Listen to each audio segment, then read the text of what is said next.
La historiografía en el siglo XX de Carlos Antonio Aguirre Rojas.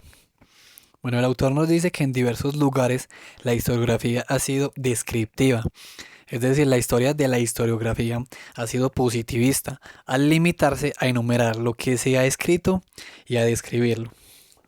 La historia de la historiografía debe comprender cómo se han transformado las concepciones, los métodos y resultados de los historiadores, además de hallar los aportes que los historiadores han hecho con el fin de ver las diferentes tendencias y escuelas historiográficas versus influencias y puntos de encuentro.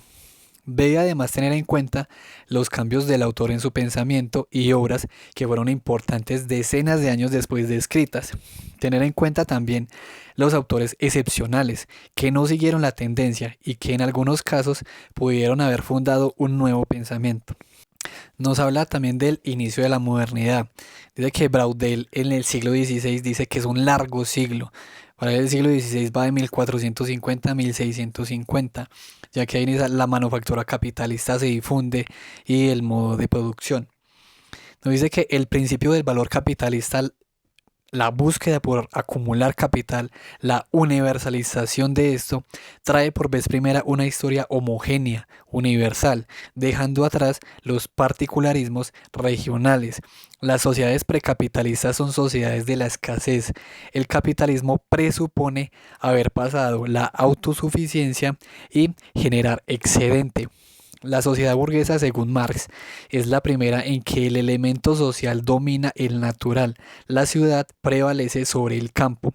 Esto permite el estudio de lo natural y lo social por separado, las ciencias naturales y las ciencias sociales. Carlos Antonio Aguirre nos dice que la historia irá dejando atrás la ficción para hablar sobre la verdad objetiva, en teoría, por supuesto. La Revolución Francesa democratizó los documentos de la monarquía y esto, digamos, le dio un impulso a la historia.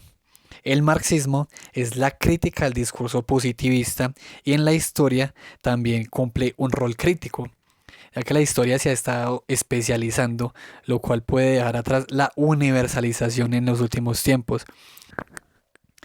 Nos dice que para la historiografía francesa los siglos históricos nunca coinciden con los simples siglos cronológicos. Algo me pareció a lo que hablamos de Braudel, que piensa que el siglo XVI habla más como de 1450 a 1650 y no tanto de que el siglo XVI sea de 1500 a 1600. Bueno, entonces la primera etapa de 1848 a 1870, que nace con este discurso crítico de Marx hacia la historia positivista, es como un primer empujón hacia a la historia como ciencia. Luego de esto viene la primera hegemonía historiográfica, que es la germana, que va de 1870 a 1929. De 1929 a 1968 va la hegemonía francesa. Y de 1968 a la actualidad, la historiografía se desarrolla por diversos países. Y pues el autor no lo aborda, pero luego de mayo del 68 viene la historia cultural y bueno, todas las historiografías, digamos, más modernas, que ya no hay tanto una hegemonía como estas tres hegemonías que hubieron, sino ya algo más diversificado. Nos dice que con Marx nace una nueva manera de hacer historia, alejándola de mitos y leyendas. En la segunda etapa son importantes los nacionalismos, es decir, la hegemonía alemana. Deja un poco los aportes de la etapa anterior. Alemania domina, los intelectuales germanos ponen los temas, los debates en su mayoría. Volvió a buscar la objetividad de una ciencia natural. La Revolución Francesa dio acceso a nueva documentación, a un culto a esta nueva fuente de información.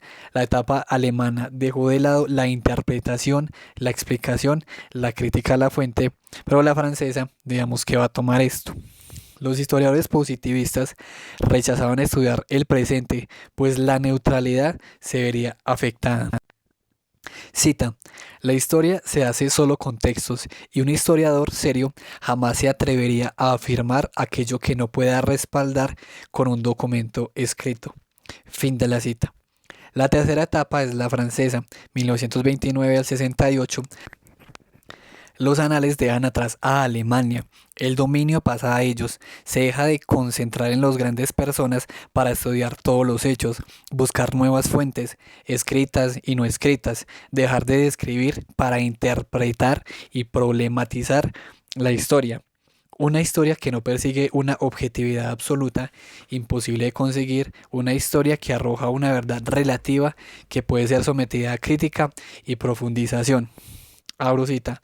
Mientras haya capitalismo, habrá un pensamiento crítico destinado a explicar su naturaleza destructiva y despótica. Fin de la cita. Abro cita. Es justamente Marx a quien debemos la incorporación sistemática de las clases populares como verdaderos protagonistas de la historia. Fin de la cita. Abro cita. Así, 1968 es una ruptura con los modelos generales, abstractos, rígidos y casi siempre vacíos que defendía la vieja izquierda y que proclamaban que solo la clase obrera es revolucionaria, que solo las demandas económicas y políticas son legítimas y que la historia marcha forzosa y casi automáticamente al socialismo. Fin de la cita. Alemania. Actualmente historia conceptual y dice que América Latina puede, digamos, destacar en lo que es la historia regional. Dice que el analfabetismo limita el estudio de las clases populares, pues no sabían escribir. Mucho de lo que se puede hallar será de las élites que posiblemente no comprendían la cultura y además podían banalizarla. Un aspecto interesante a tener en cuenta.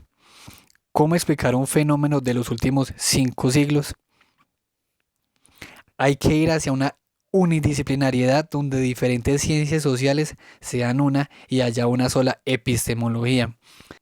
Y ya para terminar, nos cuenta que en los 30 se tradujeron autores como Heidegger, Ranke, Mommsen, Max Weber, Werner Sombart, Friedlander. Esto, además de apoyar el positivismo historiográfico, trae el historicismo a América Latina.